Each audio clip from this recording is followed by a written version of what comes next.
저는 60살 교단에서 평생을 보낸 평범한 교사였습니다. 오늘은 아들의 약혼녀를 처음 만나는 날, 부모로서 더할 나위 없는 기쁨이었죠. 그런데 그날 제 앞에 앉은 그녀의 얼굴을 보는 순간 숨이 막혔습니다. 20년 전 내 교직 인생의 가장 큰 골칫거리였던 아이가 내 며느리가 되겠다고 나타난 겁니다. 불량하고 거칠던 그 아이, 한때는 경찰서까지 불려갔던 문제야. 그런데 지금은 아들의 사랑을 받는 어른이 되어 제 앞에 서 있었습니다. 그녀는 변했다고 말했지만 저는 쉽게 믿을 수 없었습니다. 사람은 정말 변할 수 있을까요? 아니면 변한 척만 하는 걸까요? 그 의심의 끝에서 저는 한 가지를 깨달았습니다. 용서란 과거를 지우는 게 아니라 지금의 모습을 믿는 일이라는 걸요. 본격적인 이야기를 시작하기 전에 구독과 좋아요 부탁드립니다. 오늘은 우리 지훈이가 약혼녀를 소개한다는 날이었습니다. 한기석 선생은 아침부터 마음이 설레었습니다. 35살이 되도록 결혼 걱정만 시켜왔던 아들이 드디어 좋은 사람을 만났다니 이보다 기쁜 일이 또 있을까요? 여보, 오늘 몇 시라고 했지? 기석은 벽시계를 바라보며 아내 선영에게 물었습니다. 6시요. 아직 3시간이나 남았는데 벌써부터 그러세요? 선영은 웃으며 대답했습니다. 결혼 35년 남편이 이렇게 들뜨는 모습을 보는 것도 오랜만이었습니다. 기석은 은퇴한 지 벌써 3년이 되었지만 여전히 새벽 5시면 눈이 떠졌습니다. 40년 가까이 고등학교 교단에 선 습관이란 게 쉽게 바뀌지 않았습니다. 그는 평소보다 일찍 목욕을 하고 며칠 전에 사둔 새 셔츠를 꺼내 입었습니다. 그래도 우리 지훈이가 데려올 사람이니까 분명 좋은 아이겠지. 기석은 혼자 중얼거렸습니다. 아들은 어려서부터 착했습니다. 거짓말 한번 해본 적 없고 부모에게 걱정 끼친 적도 없었습니다. 공부도 곧잘했고 대학도 좋은 곳으로 갔습니다. 지금은 안정된 직장에 다니고 있으니 아버지로서는 더 바랄 게 없었습니다. 오후 5시가 되자 기석과 선영은 미리 예약해둔 레스토랑으로 향했습니다. 평소 외식을 거의 하지 않는 부부였지만 이런 특별한 날에는 조금 특별한 곳에서 만나는 게 좋겠다고 생각했습니다. 레스토랑은 조용하고 분위기도 좋았습니다. 예약 시간보다 일찍 도착한 기석 부부는 창가 자리에 앉아 기다렸습니다. 아, 저기 지훈이 온다. 선영이 손을 들어 인사했습니다. 지훈은 한 여자와 함께 걸어오고 있었습니다. 키가 적당하고 단정한 옷차림에 얌전해 보이는 인상이었습니다. 첫인상은 괜찮네. 기석은 속으로 생각했습니다. 그런데 그 순간 여자가 고개를 들어 기석을 바라봤습니다. 기석의 얼굴이 순간 굳어졌습니다. 그 얼굴, 그 눈빛을 어떻게 잊을 수 있겠습니까? 20년이 넘게 지났지만 기석의 기억 속에는 여전히 생생했습니다. 수업 시간에 떠들고 선생님 말을 무시하고 급기야는 같은 반아이를 때려서 문제가 되었던 그 아이 말입니다. 아버지, 어머니 소개할게요. 제 약혼녀 정유라예요. 지훈의 밝은 목소리가 들렸지만 기석의 귀에는 웅웅거리는 소리로만 들렸습니다. 유라가 고개를 숙이며 인사했습니다. 안녕하세요. 정유라입니다. 지훈이를 통해서 두 분 이야기를 많이 들었습니다. 기석은 겨우 자리에서 일어났습니다.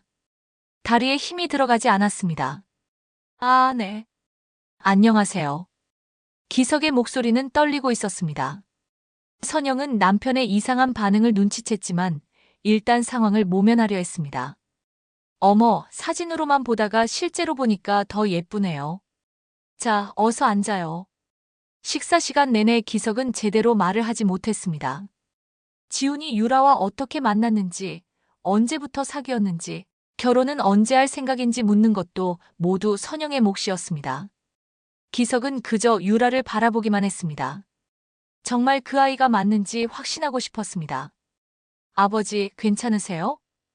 지훈이 걱정스러운 얼굴로 물었습니다. 아, 네. 괜찮습니다. 그냥 갑자기 어지러워서. 기석은 얼버무렸습니다. 유라가 기석을 바라봤습니다. 그 순간 둘의 시선이 마주쳤습니다. 유라의 표정에도 미세한 변화가 있었습니다. 혹시 자신을 알아본 걸까요? 식사를 마치고 헤어질 때 유라가 기석에게 말했습니다. 선생님, 오늘 만나서 정말 반가웠습니다. 선생님이라는 단어에 기석은 더욱 확신했습니다. 그 아이가 분명했습니다. 정유라, 2학년 7반, 늘 말썽을 피우던 그 아이가 지금 자신의 아들과 결혼을 하겠다고 앞에 서 있는 것입니다. 집으로 돌아오는 길 선영이 물었습니다.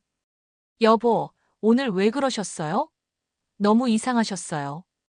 기석은 대답하지 않았습니다. 어떻게 말해야 할지 몰랐습니다. 설마 그 문제아였던 아이가 자신의 며느리가 될 거라고 누가 상상했겠습니까? 그날 밤 기석은 잠을 이루지 못했습니다.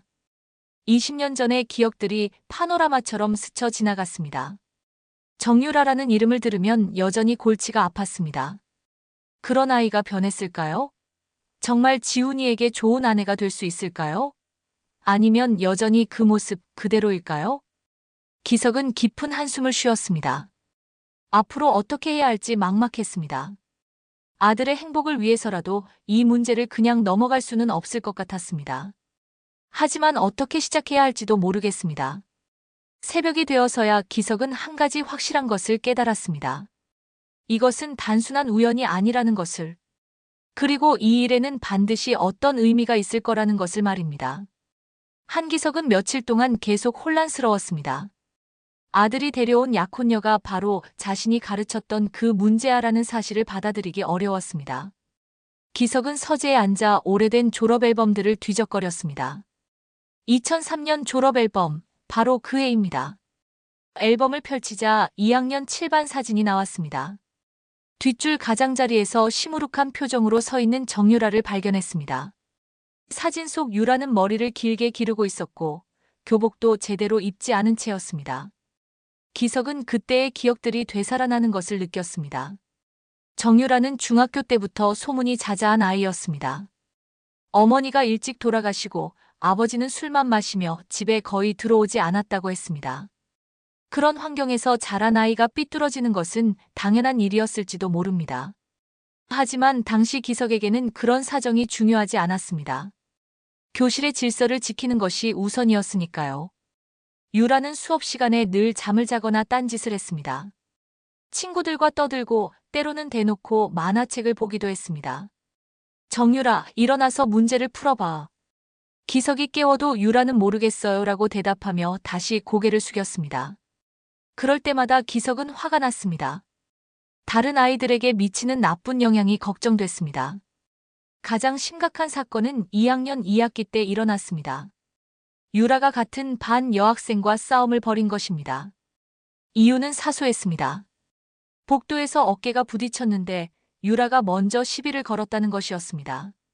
하지만 유라는 자신이 먼저 사과했는데 상대방이 무시했다고 주장했습니다. 선생님, 제가 먼저 미안하다고 했는데 걔가 쌩하고 지나가 버렸어요. 그래서 제가 화났던 거예요. 유라는 교무실에서 변명했습니다. 하지만 다른 아이들의 증언은 달랐습니다. 유라가 먼저 뭘 봐? 라고 말했다는 것이었습니다. 기석은 유라의 말을 믿지 않았습니다. 평소 행실로 봤을 때 유라가 거짓말을 한다고 생각했습니다. 정유라, 내가 잘못했으면 솔직히 말해야지. 거짓말까지 하면 어떻게 하니? 기석의 말에 유라는 눈물을 글썽였습니다. 선생님도 저만 나쁘다고 생각하시는군요. 그 말이 기석의 마음을 더욱 딱딱하게 만들었습니다. 내가 평소에 어떻게 행동했는지 모르니? 선생님들이 다 너를 주의 깊게 보고 있다고. 유라는 더 이상 말하지 않았습니다. 그저 고개만 숙이고 있었습니다. 결국 유라는 일주일 정학을 받았습니다. 학교 폭력위원회까지 열렸습니다. 기석은 그때 유라의 아버지를 만났습니다. 술 냄새를 풍기며 나타난 아버지는 죄송합니다. 집에서 혼내겠습니다. 라고만 반복했습니다. 유라에 대한 관심이나 사랑은 전혀 느껴지지 않았습니다. 그 사건 이후 유라는 더욱 조용해졌습니다. 수업 시간에도 잠만 자고 친구들과의 관계도 멀어졌습니다. 가끔 복도에서 마주치면 유라는 기석을 피해서 지나갔습니다. 기석은 그때 조금 안쓰러운 마음이 들었지만 엄격함을 유지하는 것이 교사의 도리라고 생각했습니다. 3학년이 되어서도 유라의 태도는 별로 달라지지 않았습니다. 성적도 하위권을 벗어나지 못했습니다. 진로 상담을 할 때도 대학 갈 생각 없어요. 그냥 취업할래요라고 했습니다. 기석은 더 이상 관심을 두지 않았습니다. 어차피 졸업하면 볼 일도 없을 테니까요. 졸업식 날, 유라는 다른 아이들과 달리 혼자였습니다. 아버지도 오지 않았습니다. 기석은 멀리서 그 모습을 보며 잠시 마음이 쓰였지만 곧 다른 아이들에게 신경을 쓰느라 잊어버렸습니다. 그런 아이가 지금 자신의 며느리가 되겠다고 앞에 나타난 것입니다. 기석은 앨범을 덮으며 깊은 한숨을 쉬었습니다. 사람이 변할 수 있다는 것을 모르는 것은 아니었습니다. 하지만 그때의 기억이 너무나 강렬했습니다. 정말 변했을까? 기석은 혼자 중얼거렸습니다. 아니면 지훈이를 속이고 있는 건 아닐까? 불안한 마음이 계속 커져갔습니다. 아들의 행복이 걱정됐습니다. 만약 유라가 여전히 예전 그 모습이라면 지훈이는 평생 고생할지도 모릅니다. 기석은 결심했습니다. 좀 더 자세히 알아봐야겠다고. 아들을 위해서 그리고 자신의 마음의 평화를 위해서라도 말입니다. 하지만 어떻게 시작해야 할지는 여전히 막막했습니다. 다음 주말, 지훈은 유라를 데리고 다시 집에 왔습니다. 이번에는 어머니 선영이 직접 집에서 음식을 준비하겠다고 했기 때문입니다. 기석은 일주일 내내 이 만남을 어떻게 해야 할지 고민했습니다. 평소 같으면 기뻐해야 할 자리인데 마음이 무겁기만 했습니다. 어머니, 안녕하세요. 유라가 정중하게 인사하며 정성스럽게 포장된 선물을 내밀었습니다. 이런 걸 왜 사왔어요? 빈손으로 와도 되는데. 선영은 웃으며 받았습니다. 기석은 거실 소파에 앉아 이 모든 광경을 지켜보고 있었습니다. 식탁에 앉아서 식사를 시작했습니다. 선영이 준비한 음식들이 정성스럽게 차려져 있었습니다. 어머니 음식 솜씨가 정말 좋으시네요. 지훈 오빠가 항상 자랑하더라고요. 유라의 말에 선영은 기뻐했습니다. 아이고 뭐려. 그냥 집에서 해먹던 거예요. 그런데 식사 중에 작은 사건이 일어났습니다. 유라가 김치를 집으려다가 실수로 젓가락을 떨어뜨린 것입니다. 아, 죄송해요. 유라는 당황하며 젓가락을 주우려고 했습니다. 그때 기석의 기억 속에서 예전 일이 떠올랐습니다. 급식 시간에 유라가 식판을 떨어뜨려서 음식을 쏟았던 일이었습니다. 그때도 유라는 실수였어요라고 했지만 다른 아이들은 일부러 그랬다고 했습니다. 유라가 화가 나서 식판을 팽개쳤다는 것이었습니다. 기석은 그때 유라를 크게 혼냈던 기억이 났습니다. 괜찮아, 괜찮아.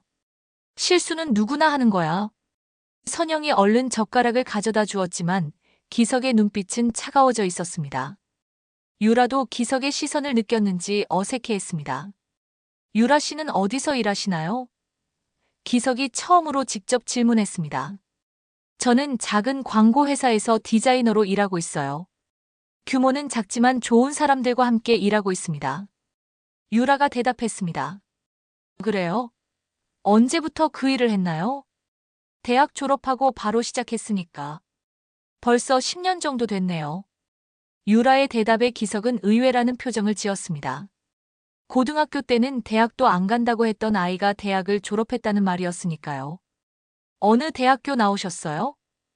기석의 추궁이 계속됐습니다. 대학교 미술교육과 나왔어요. 원래 선생님이 되고 싶었는데. 유라는 잠시 말을 멈췄습니다. 기석을 의식한 것 같았습니다. 그런데 생각해보니까 제가 선생님이 되기엔 부족한 게 많다고 느껴져서 다른 길을 택했어요. 기석은 놀랐습니다. 그 문제아가 선생님이 되고 싶어 했다니요. 게다가 미술교육과라니 전혀 예상하지 못한 일이었습니다. 아, 그러셨군요. 기석은 어색하게 대답했습니다. 아버지, 유라는 그림도 정말 잘 그려요. 지난번에 제 초상화를 그려줬는데 사진보다 더 잘 나왔다니까요. 지훈이 자랑스럽게 말했습니다. 아이고, 지훈 오빠가 너무 과장해요. 유라는 부끄러워했습니다. 식사 후에 차를 마시면서 대화가 계속됐습니다. 유라는 예의 바르게 대답했고 지훈에 대한 애정도 진실해 보였습니다. 하지만 기석의 마음속 의심은 쉽게 사라지지 않았습니다. 사람이 겉으로 보이는 것과 속마음이 다를 수 있다는 것을 기석은 잘 알고 있었으니까요. 유라야, 부모님은 어떻게 지내세요? 선영이 물었습니다. 유라의 표정이 순간 어두워졌습니다. 아버지는 몇 년 전에 돌아가셨어요. 어머니는 제가 중학교 때 돌아가셨고요. 아이고, 그랬구나. 힘들었겠어요. 선영은 안쓰러운 표정을 지었습니다. 기석은 그 말을 들으며 복잡한 감정을 느꼈습니다. 예전에도 알고 있던 사실이었지만 새삼 그 아이가 얼마나 어려운 환경에서 자랐는지 생각하게 됐습니다. 하지만 동시에 그런 환경이 아이를 더욱 삐뚤어지게 만들었을 거라는 생각도 들었습니다. 그래도 지금은 혼자서 잘 지내고 있어요. 외롭지만 익숙해졌고 지훈 오빠 만나고 나서는 가족이 생긴 기분이에요. 유라가 지훈을 바라보며 말했습니다. 지훈도 유라의 손을 잡으며 미소를 지었습니다. 그 모습을 보면서 기석의 마음은 더욱 복잡해졌습니다. 아들은 정말 유라를 사랑하는 것 같았습니다. 하지만 과연 유라도 진심일까요? 혹시 안정된 가정을 찾기 위해 지훈을 이용하는 것은 아닐까요? 집을 떠나면서 유라가 기석에게 말했습니다. 아버지, 오늘도 좋은 시간 보냈습니다. 다음에 또 뵐게요. 그리고 잠시 망설이더니 덧붙였습니다. 아버지께서 저를 어떻게 생각하시는지 알 것 같아요. 하지만 저는 정말 변했어요. 지훈 오빠를 진심으로 사랑하고 좋은 아내가 되고 싶어요. 그 말을 듣는 순간 기석은 확신했습니다.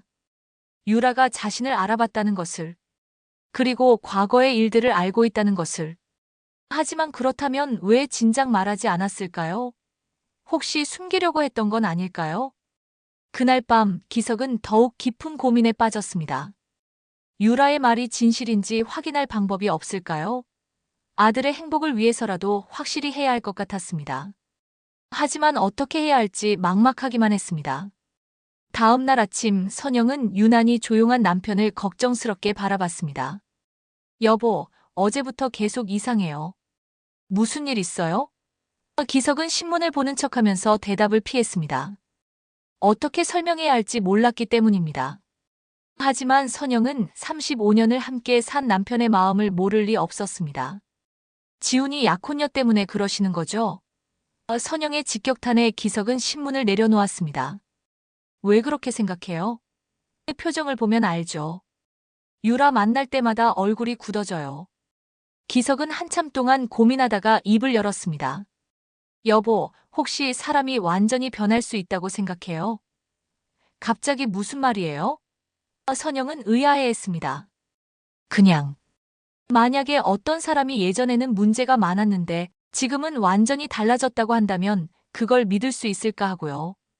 선영은 남편의 진위를 파악하려고 노력했습니다.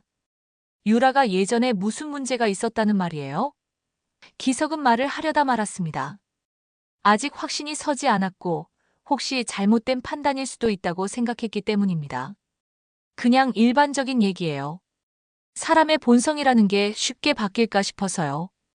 기석의 애매한 대답에 선영은 조금 답답했지만 남편을 다그치지 않았습니다.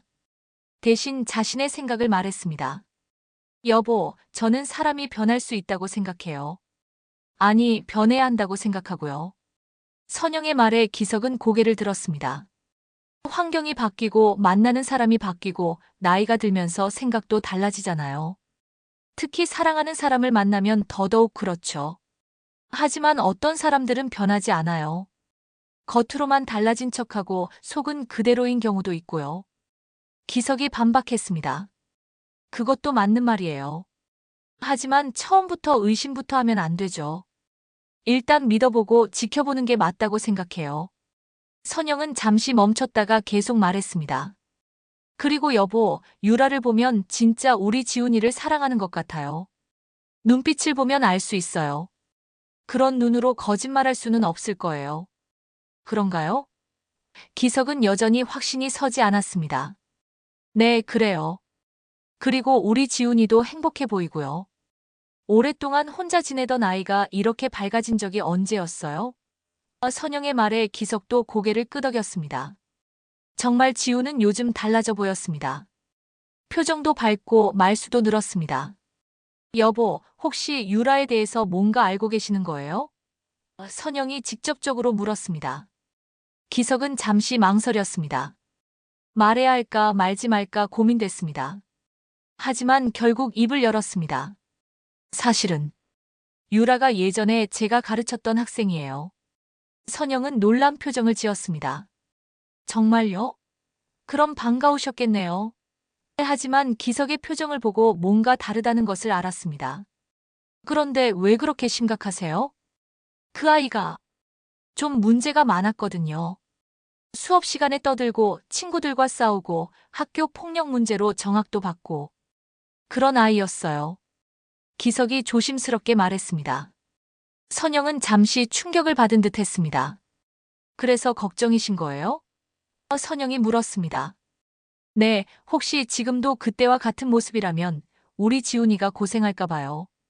기석의 솔직한 고백에 선영은 이해가 됐습니다. 하지만 동시에 남편이 너무 과거에 매여 있다는 생각도 들었습니다. 여보, 그때가 언제인데요? 한 20년 전쯤. 20년이나 됐으면 충분히 변할 수 있는 시간이에요. 특히 그때는 고등학생이었잖아요. 지금은 30이 넘은 어른이고요. 선영은 남편의 손을 잡았습니다. 여보, 저도 고등학교 때 말썽꾸러기였던 거 아세요? 머리도 염색하고 치마도 줄여 입고 선생님들 골치 아프게 했잖아요. 그런데 지금의 저를 보세요. 완전히 다르잖아요. 기석은 아내의 말에 고개를 끄덕였습니다. 정말 선영도 학창시절에는 꽤나 자유분방했던 아이였습니다. 하지만 지금은 누구보다 착하고 현명한 아내가 되었습니다. 그건 그렇지만 기석은 여전히 망설였습니다. 여보, 사람은 변할 수 있어요. 아니, 변해야 해요. 특히 사랑하는 사람을 만나면 더더욱 그렇고요. 유라도 우리 지훈이를 만나면서 많이 달라졌을 거예요. 그런 걸 믿어주는 것도 어른의 도리 아닐까요?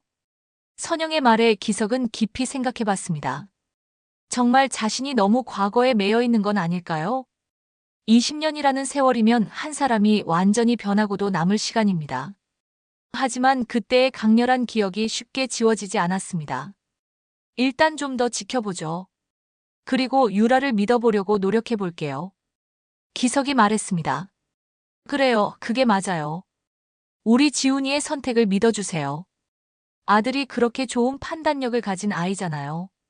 그날 오후 기석은 산책을 나갔습니다. 마음을 정리하고 싶었습니다. 아내의 말이 맞는 것 같기도 했지만 여전히 불안한 마음이 완전히 사라지지는 않았습니다. 하지만 적어도 유라에게 기회를 주어야 한다는 생각은 들었습니다. 일주일 후 기석은 동네 마트에서 예상치 못한 사람을 만났습니다. 바로 박말자 할머니였습니다. 같은 아파트 단지에 사는 말자는 동네 사람들의 소식을 누구보다 잘 아는 것으로 유명했습니다. 좋게 말하면 소식통이고 나쁘게 말하면 소문꾼이었습니다. 아이고, 한 선생님. 오랜만이에요. 말자가 반갑게 인사했습니다. 안녕하세요, 할머니. 기석도 예의상 인사를 했지만 사실 말자를 만나는 것이 그리 달가운 일은 아니었습니다. 괜한 소문에 휘말릴까봐 걱정됐기 때문입니다. 들었어요. 지훈이가 결혼한다면서요? 축하해요. 말자의 말에 기석은 놀랐습니다. 벌써 소문이 났나 봅니다. 아, 네. 감사합니다. 기석은 짧게 대답하며 자리를 뜨려고 했습니다. 하지만 말자는 계속 말을 이어갔습니다. 그런데 신부가 누구래요? 어디 사는 아이예요? 기석은 대답하기 곤란했습니다. 그냥 지훈이가 직장에서 만난 분이라고 했어요. 아, 그래요? 이름이 뭐래요? 정유라라고 해요. 기석이 대답하는 순간 말자의 표정이 변했습니다. 어? 정유라?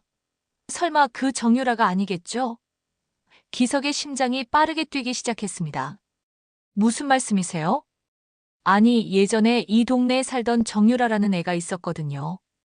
아버지가 술만 마시고 어머니는 일찍 돌아가시고 그 집 딸 말이에요. 문제가 좀 많던 애였는데. 말자의 말에 기석은 더욱 불안해졌습니다. 혹시 그 아이가 어떤 문제가 있었는지 아세요? 기석이 조심스럽게 물었습니다. 아이고, 많았죠. 학교에서 싸움질하고 경찰서까지 갔다 왔다고 하더라고요. 동네에서도 말이 많았어요. 아버지가 그 모양이니까 딸도 삐뚤어진 거죠. 기석은 충격을 받았습니다. 경찰서까지 갔다 왔다는 말은 처음 들었습니다. 학교에서는 그런 얘기가 없었는데 혹시 숨겨진 일들이 더 있었던 걸까요? 그런데 그 애가 정말 한 선생님 아들과 결혼한다는 거예요? 말자가 믿기지 않는다는 표정으로 물었습니다. 글쎄요. 같은 이름일 뿐일 거예요. 기석은 얼버무렸습니다. 하지만 마음속으로는 확신하고 있었습니다. 그런데 말이 안 되죠. 그 애는 고등학교 졸업하고 바로 다른 동네로 이사 갔는데 어떻게 지훈이를 만났겠어요? 말자가 의아해했습니다. 그러게요. 기석도 그 부분이 궁금했습니다. 아, 맞다. 그 애가 나중에 대학도 갔다더라고요. 누가 그러던데 아르바이트 하면서 야간 대학 다녔다고. 정말 대단하더라고요. 그렇게 막 나갔던 애가 말이에요. 말자의 말에 기석은 조금 놀랐습니다. 정말요? 네, 처음에는 저도 안 믿었는데 확실하대요. 그리고 지금은 어디서 일하고 있다더라고요. 결혼도 하고 싶어 한다던데. 설마 정말 우리 지훈이랑 그 애가? 기석은 더 이상 듣고 싶지 않았습니다. 할머니, 저 먼저 가봐야겠어요. 아, 네. 그런데 정말 같은 애면 연락해 주세요. 궁금해 죽겠어요. 말자는 아쉬워했습니다. 집에 돌아온 기석은 머리가 복잡했습니다. 말자의 말이 사실이라면 유라는 자신이 생각했던 것보다 더 큰 문제아였던 것 같았습니다. 경찰서까지 갔다 왔다니 도대체 무슨 일을 저질렀던 걸까요? 하지만 동시에 유라가 야간 대학을 다니며 자신을 변화시키려고 노력했다는 것도 알게 됐습니다. 그런 노력은 인정해야 하는 것 아닐까요? 기석은 더욱 혼란스러워졌습니다. 그날 저녁, 지훈이 전화를 걸어왔습니다. 아버지, 다음 주말에 유라 친구들과 함께 식사 자리를 갖고 싶어요. 괜찮으세요? 기석은 잠시 망설였습니다. 유라의 친구들을 만나면 더 많은 것을 알 수 있을 것 같았습니다. 그래, 좋다. 어디서 만날 거니? 집 근처 식당으로 생각하고 있어요. 부담스럽지 않게 하려고요. 지훈의 목소리에서 행복이 묻어났습니다. 알겠다. 기다리고 있을게. 전화를 끊고 나서 기석은 생각했습니다.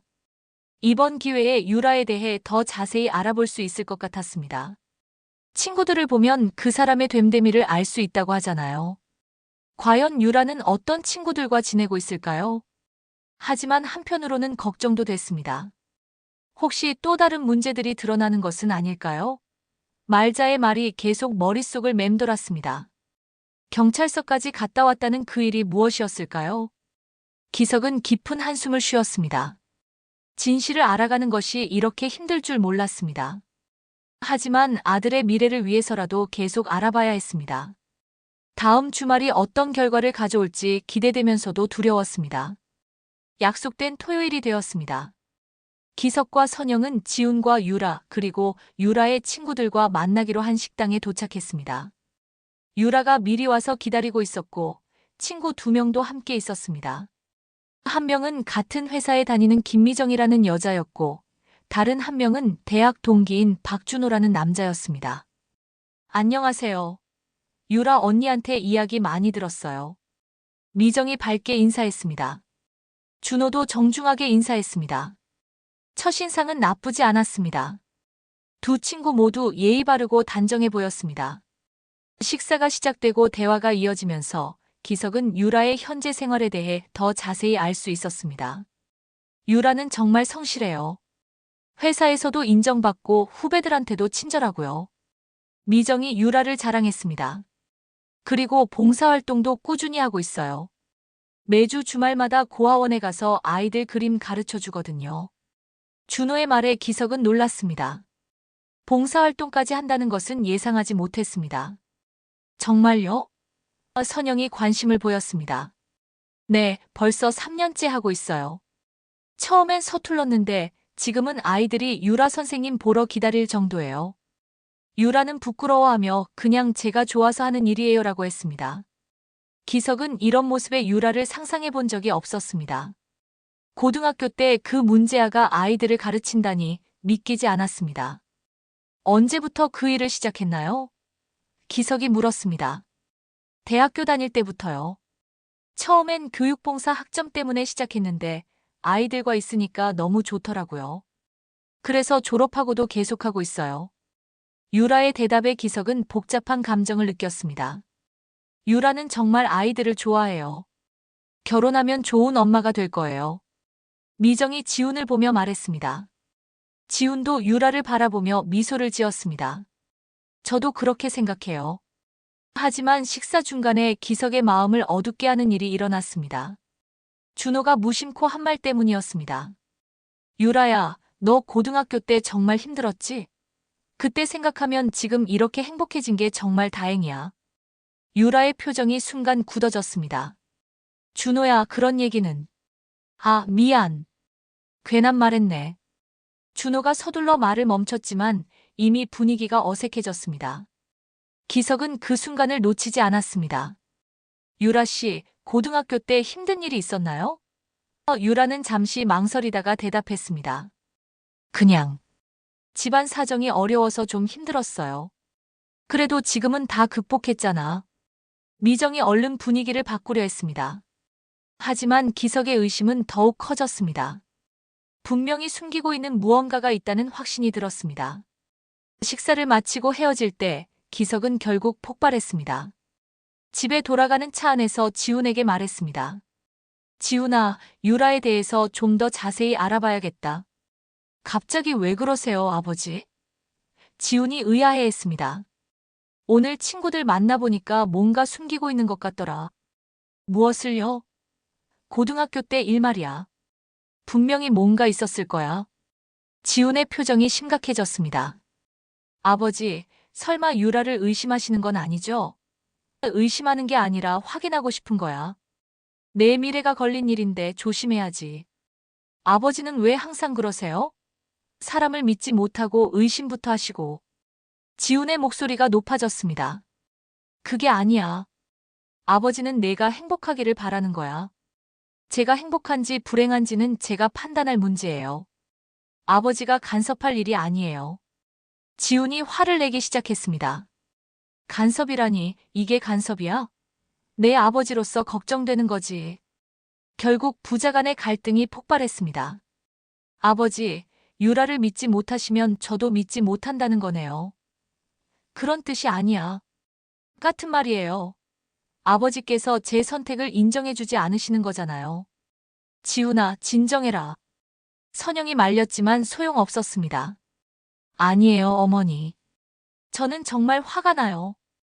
유라가 얼마나 좋은 사람인데 아버지는 계속 의심만 하시고. 좋은 사람이면 왜 과거를 숨겨? 기석도 화가 났습니다. 모든 사람이 과거를 다 털어놓고 살아요? 아버지도 어머니한테 못할 얘기 하나쯤은 있으실 거 아니에요? 그 말에 기석은 할 말을 잃었습니다. 하지만 됐어요. 아버지께서 유라를 받아들이지 못하시겠다면 저도 더 이상 아버지의 아들로 살지 않겠어요. 뭐라고? 기석은 충격을 받았습니다.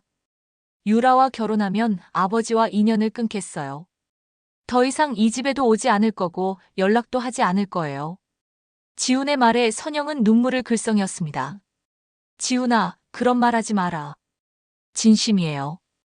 아버지께서 제 선택을 존중해주지 않으시니까 저도 아버지를 존중할 수 없어요. 그렇게 말하고 지훈은 집을 나가버렸습니다. 기석은 멍하니 서 있었습니다. 아들과 이렇게 큰 싸움을 한 것은 처음이었습니다. 선영은 남편을 원망하는 눈빛으로 바라봤습니다. 그날 밤 기석은 잠을 이루지 못했습니다. 과연 자신이 잘못한 걸까요? 아니면 아들이 유라에게 속고 있는 걸까요? 답답하고 혼란스러운 마음만 남았습니다. 일주일 동안 지우는 연락을 하지 않았습니다. 기석과 선영은 마음이 무거웠지만 먼저 연락하기가 어려웠습니다. 특히 기석은 자신의 행동이 옳았는지 계속 의문이 들었습니다. 혹시 정말 과거에 너무 매여 있는 것은 아닐까요? 그런 어느 날 오후 예상치 못한 방문객이 찾아왔습니다. 바로 유라였습니다. 기석은 당황했지만 유라는 차분한 표정이었습니다. 선생님, 혹시 시간 있으시면 잠깐 이야기하고 싶어요. 무슨 일로? 기석이 어색하게 말했을 때 선영이 나타났습니다. 어머, 유라. 어서 들어와요. 안녕하세요, 어머니. 갑자기 찾아와서 죄송해요. 유라는 정중하게 인사했습니다. 거실에 앉은 유라는 조용히 말을 시작했습니다. 선생님, 저를 기억하시죠? 기석은 잠시 망설였지만 고개를 끄덕였습니다. 네. 정유라, 2학년 7반. 역시 기억하고 계셨군요. 저도 선생님을 처음 봤을 때부터 알아봤어요. 하지만 말하기가 어려웠어요. 과연 선생님께서 어떻게 받아들이실지 걱정됐거든요. 유라의 목소리에는 진실함이 묻어났습니다. 선생님께서 저를 어떻게 기억하고 계실지도 뻔했고요. 분명 문제아로만 기억하고 계실 거라고 생각했어요. 유라는 잠시 멈췄다가 계속했습니다. 그리고 실제로 그랬고요. 기석은 할 말을 찾지 못했습니다. 선생님, 제가 정말 죄송해요. 고등학교 때 정말 말썽만 피웠죠. 수업 시간에 떠들고 친구들과 싸우고 선생님께 정말 많은 걱정을 끼쳐드렸어요. 하지만 선생님께서 모르시는 일들도 많아요. 제가 왜 그렇게 행동했는지, 그때 제가 얼마나 힘들었는지. 유라의 목소리가 떨리기 시작했습니다. 어머니가 돌아가신 후 아버지는 완전히 달라지셨어요. 술만 마시고 집에 오면 화풀이만 하셨죠. 저는 집에 있기가 너무 무서웠어요. 그래서 계속 밖에 돌아다녔고 친구들과 어울렸죠. 기석은 그때의 일들을 떠올렸습니다. 유라가 항상 지친 표정이었던 것, 가끔 눈이 빨갛게 부어있던 것들이 생각났습니다. 그때 저를 받아준 건 좋지 않은 친구들 뿐이었어요. 그 친구들과 어울리면서 나쁜 일도 많이 했어요. 도둑질도 하고 싸움도 하고 정말 부끄러운 일들이었어요. 유라는 눈물을 글썽였습니다. 경찰서에 간 것도 사실이에요. 친구들과 함께 편의점에서 물건을 훔쳤거든요. 그때 정말 무서웠어요. 하지만 집에 가는 게 더 무서웠어요. 기석은 충격을 받았습니다. 직접 듣는 유라의 고백이 이렇게 생생할 줄 몰랐습니다. 그런데 그때 제가 가장 원망했던 사람이 선생님이셨어요. 유라가 기석을 바라봤습니다. 저는 선생님께 도움을 요청하고 싶었어요. 제가 왜 이렇게 행동하는지, 얼마나 힘든지 말하고 싶었어요. 하지만 선생님은 저를 문제아로만 보셨죠. 제 말은 들으려 하지도 않으셨고요. 기석은 그때의 일들을 떠올렸습니다. 정말 유라의 말을 들으려고 노력했던 적이 있었을까요? 항상 꾸짖고 혼내기만 했던 것 같았습니다. 특히 그 싸움 사건 때. 저는 정말 억울했어요. 분명히 제가 먼저 사과했는데 아무도 믿어주지 않았어요. 선생님도 저만 거짓말쟁이라고 하셨죠. 유라의 눈물이 떨어졌습니다. 그때 저는 정말 절망했어요. 아, 어른들은 나를 믿어주지 않는구나. 나는 영원히 문제아로만 살아야 하는구나. 그렇게 생각했어요. 기석은 가슴이 아팠습니다. 교사로서, 어른으로서 그 아이에게 상처를 준 것 같았습니다. 하지만 고등학교 졸업 후에 저는 변하기로 결심했어요. 이대로는 안 되겠다. 정말 새로운 사람이 되어야겠다고 생각했어요. 혼자 힘으로 공부해서 야간 대학에 들어갔어요. 낮에는 일하고 밤에는 공부했죠. 정말 힘들었지만 포기하지 않았어요. 과거의 저를 벗어나고 싶었거든요. 대학에 다니면서 봉사활동을 시작했어요. 저처럼 힘든 환경에 있는 아이들을 도와주고 싶었어요. 그러면서 제가 받은 상처들도 조금씩 치유됐어요. 유라는 잠시 멈췄다가 계속했습니다.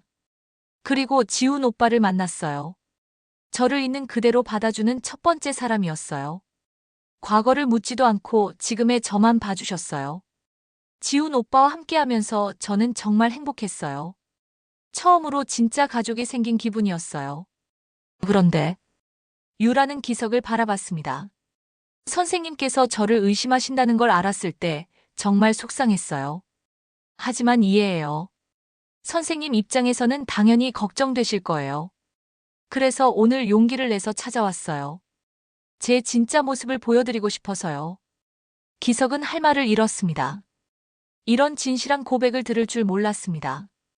선생님, 저는 정말 변했어요. 과거의 그 아이가 아니에요. 지훈 오빠를 진심으로 사랑하고 좋은 아내가 되고 싶어요. 그리고 선생님께도 좋은 며느리가 되고 싶어요. 유라는 깊이 고개를 숙였습니다. 제가 과거에 저질렀던 잘못들, 선생님께 드렸던 걱정들, 정말 죄송해요. 용서해 주세요. 그 순간 기석은 깊은 감동을 받았습니다. 이 아이가 얼마나 힘든 시간을 보내며 자신을 변화시켰는지 알 수 있었습니다. 그리고 그 과정에서 자신이 교사로서 부족했다는 것도 깨달았습니다. 유라의 진심 어린 고백을 들은 후 기석은 며칠 동안 깊은 성찰의 시간을 보냈습니다. 자신이 교사였던 시절을 되돌아보며 정말 학생들을 제대로 이해하려고 노력했는지 반성하게 됐습니다. 특히 유라 같은 어려운 환경의 아이들에게 얼마나 냉정했는지 깨달았습니다. 선영도 남편의 변화를 느끼고 있었습니다. 여보, 이제 마음 정리됐어요? 어느 날 저녁 선영이 물었습니다. 네, 제가 너무 과거에 매여 있었네요. 그리고 유라를 제대로 보려고 하지 않았고요. 그래도 늦지 않았어요. 지금이라도 잘못을 인정하고 받아들이면 되죠. 선영의 말에 기석은 고개를 끄덕였습니다. 그런데 지훈이가 연락이 없네요. 제가 먼저 연락해야겠어요. 다음 날 기석은 지훈에게 전화를 걸었습니다. 지훈아, 아버지다. 아버지. 지훈의 목소리에서 놀라움이 느껴졌습니다. 시간 있으면 만나서 이야기하고 싶은데 괜찮겠니? 그날 저녁 아버지와 아들은 조용한 카페에서 만났습니다. 기석은 먼저 말을 꺼냈습니다. 지훈아, 아버지가 미안하다. 지훈은 의외라는 표정을 지었습니다. 갑자기 왜 그러세요? 유라가 찾아와서 모든 걸 말해줬어. 그 아이가 얼마나 힘든 시간을 보냈는지, 어떻게 자신을 변화시켰는지. 아버지는 그동안 과거에만 매여서 지금의 유라를 제대로 보지 못했구나. 지훈의 눈에 눈물이 글썽였습니다. 아버지. 그리고 아버지 자신을 돌아보게 됐어. 교사로서, 어른으로서 얼마나 부족했는지 깨달았지. 아버지는 훌륭한 선생님이셨어요. 아니야, 지훈아. 정말 힘들어하는 아이들의 마음을 읽지 못하고 겉모습만 보고 판단했어. 유라 같은 아이들에게 상처를 줬을 거야. 기석은 잠시 멈췄다가 계속했습니다. 하지만 그 아이는 정말 대단하더라. 그런 어려운 환경에서도 스스로를 변화시켰잖아. 혼자 힘으로 공부해서 대학도 가고 봉사활동도 하고. 아버지가 존경스럽다. 유라는 정말 좋은 사람이에요. 저를 있는 그대로 받아주고 항상 긍정적으로 생각하려고 하고. 그런 유라를 만나서 저도 더 나은 사람이 된 것 같아요. 지훈이 말했습니다. 그래, 아버지도 이제 알겠어. 내가 왜 유라를 선택했는지 말이야. 그 아이는 정말 진주 같은 사람이구나. 기석의 말에 지훈은 감동했습니다. 정말요? 정말 받아주실 거예요? 물론이지. 내가 믿는다면 아버지도 믿겠다. 그리고 유라에게 미안한 마음도 크고. 기석이 진심으로 말했습니다. 아버지께서 그렇게 말씀해 주시니까 정말 기뻐요. 그런데 지훈아, 한 가지 부탁이 있어. 뭐예요? 유라에게 아버지가 진심으로 사과하고 싶다고 전해줘. 과거에 그 아이를 제대로 이해해주지 못해서 미안하다고. 다음 주말, 기석 내 가족과 유라는 함께 식사 자리를 가졌습니다. 이번에는 분위기가 완전히 달랐습니다. 기석은 유라를 바라보는 시선이 따뜻해졌고, 유라도 편안해 보였습니다. 유라야, 아저씨가 그동안 미안했어. 너를 제대로 봐주지 못하고 의심만 해서. 기석이 진심으로 사과했습니다. 아니에요, 선생님. 이해해요. 저도 과거가 있으니까 당연히 걱정되셨을 거예요. 하지만 너를 보니까 정말 대견하더라. 그 어려운 상황에서 혼자 힘으로 이렇게 훌륭한 사람이 됐잖아. 아저씨가 존경한다. 기석의 말에 유라는 눈물을 글썽였습니다. 선생님, 그때 제가 정말 말썽꾸러기였는데 이제 와서 이렇게 말씀해 주시니까 정말 감사해요. 아니야, 유라야. 그때 아저씨가 더 관심을 갖고 너를 도와줬어야 했는데 그러지 못해서 미안하다. 선영도 끼어들었습니다. 유라야, 이제 우리 정말 가족이네. 지훈이가 너를 만나서 정말 행복해 보여.